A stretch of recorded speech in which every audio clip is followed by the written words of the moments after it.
guys, Camilla here and welcome back to my channel. Today's video is a collaboration with Elina. I will leave a link to her channel in the description below. She's a great crafter and I hope you're gonna check out her video after this one. Together with Elina, we decided we would like to make some fall cards. So I chose to use some Lawn Fawn products. I was dying to try out the new scalloped box card pop-up die. I was really excited to see if it actually is as amazing as they show and tell, and yes, it is. It's amazing. I really, it couldn't be easier to put together. And I had so much fun that I'm definitely going to be making many more pop-up cards. So I'm going to open up the packaging here first with you. And as you remember from previous videos, what I do is I cut off the top part and I just leave everything in the original packaging. And as you can see, most of the elements you can just bend like they show always in Lawn Fawn videos, or you can use one of those little guys to cut them apart. And to create your pop-up card for your body, you need this biggest die, and it's best to use just a regular pattern paper, just twice for each side, so 4 different elements of the biggest die, and just put it together. When you use a thicker cardstock, the card just doesn't pop, it just stays open. I did it and I do not recommend it. So as you can see here, I also use some small leaf dies from Lawn Fawn, and I use some distressed inks to color those in with my sponge dabbers. I use all kinds of colors, from mustard seed to ripe persimmon, spice marmalade and barn door. I also added some brown to make it more realistic. And as you can see, here are my 4 elements for the body of the card. I used the pattern paper that I had from Lawn Fawn, one of the fall plaid collection. And I just really love how this die is, doesn't just cut the shape, but it also bends it where it's supposed to bend. So it does the whole job for you. And just a quick tip, learn from my mistakes. When you are cutting one side for your card, remember to use the die on the white side of your pattern paper, because otherwise you won't be able to put it back to back. And you'll kind of see what I mean when you die cut the elements. So here I also die cut those rectangular and square elements out of the same pattern paper, and I'm gonna use my Tambo Mono liquid glue to adhere those together. It's really easy. What I did, I adhered the scallops together first, because that way I know that it will be perfect, and it was really easy to do. And now my sides have the perfect thickness. It will pop up while opened, and it won't be too thick or too thin. The pattern paper thickness is just right for the sides. And another tip at this stage, when you put your bags together, remember which color you want to have on the inside, because that's going to be the one when you bend the sides to be visible, as you can see me do right here. So the brown will be on the inside, but also will be visible on the outside when you bend the flaps. But I will be putting that colorful pattern paper over it, as you saw before, those squares and triangles. So it still will be colorful, it won't be that brown. I kind of got confused about that when I was making the card, so I thought I'd mention it so you won't make that mistake. And before I put my card together, I wanted to add a little bit depth to that brown pattern paper using Vintage Photo Distress ink and my round blending tool. And just fairly lightly, I'm just going on the edges of the whole card. And this is how it looks like. And now I'm going to put it together. I'm using double-sided tape. I'm adding the tape to those little edges that are specially die cut for you, so you don't even have to think where to put what. It's out there for you. And now I'm trying to figure out how to put it together. I was a little bit confused, but in the end I realized that I should just put it together on the inner side, all those bendy elements, so they are not visible from the outside where my colorful pattern paper will be. And now I'm adding that additional element that will be visible only from above where I will add my little elements, animals or leaves or whatever. And as you can see, you basically align it to the middle part, to the edge of the middle part, and then you go along however far apart those stripes you want when you look from above. When I put the card together and you will see how it looks like, you will kind of figure it out. And as you can see, you just put it flat and you close the flap and it just adheres, no problem. You don't have to think about it at all.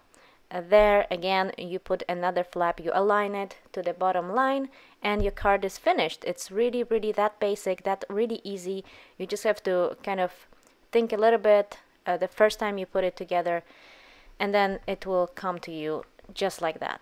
And here I'm using another die from the set, those two little lines, because later on you'll see I wanted my sentiment to be popped up like a banner. I'm using Tumble Monoliquid Glue. I'm using regular cardstock, then pattern paper, and then later on I actually used some thick cardstock as well, because I wanted those to be very thick and stable. And now I'm using those 4 pattern paper squares and rectangulars to add on my flaps. I used 3 different ones because there's one square. This one I decided not to use because I wanted to keep those sides symmetrical.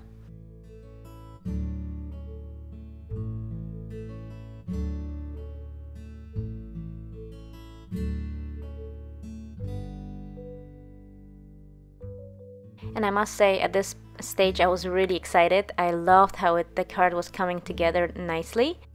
First I adhered those 2 elements for my banner later on at my last inner part.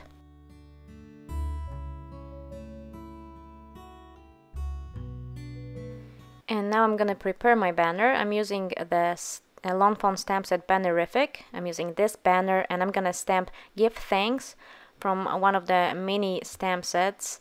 I'm gonna use some Versamark ink, which is a sticky ink, perfect for heat embossing. I'm using opaque white Wow embossing powder.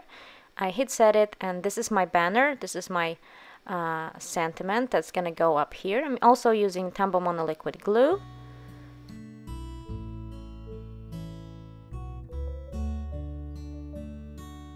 And then I stamped out my images. I'm not going to use all of them, but I used Memento Tuxedo Black ink because I'm using alcohol markers to color those in.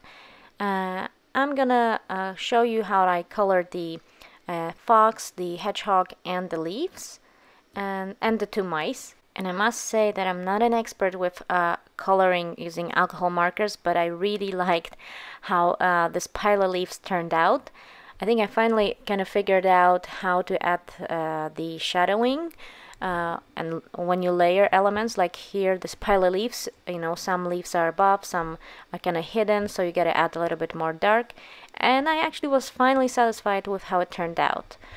So as you can see, I'm adding a very dark 3rd or 2nd shade, and that gives it that really nice dramatic shading on those leaves. So just a little advice from an amateur, don't be afraid of contrast. It definitely adds to your coloring and brings out any image you color. It gives you that nice contrast that you will make your image pop. So I'm finishing off my leaves, and then I'm gonna jump over to the hedgehog and the fox. It's a pretty simple coloring, so I'm just gonna catch up with you with all the images I colored in.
And here are all my elements that I will use. And now I'm going to actually use some transparency that I cut down to thin strips to add my leaves kind of floating around the pile of leaves.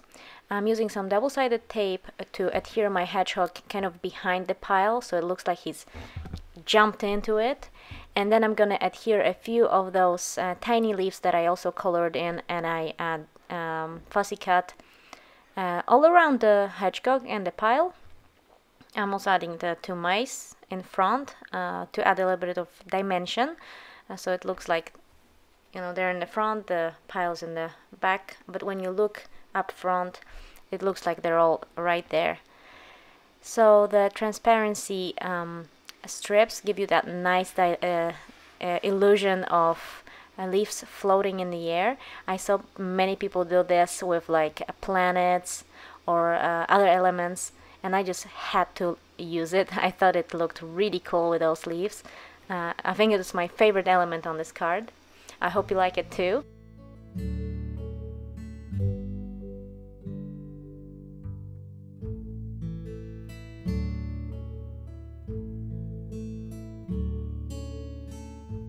And now using Tombow Mono liquid glue, I'm going to adhere some of those leaves that I colored in at the beginning using Distress inks.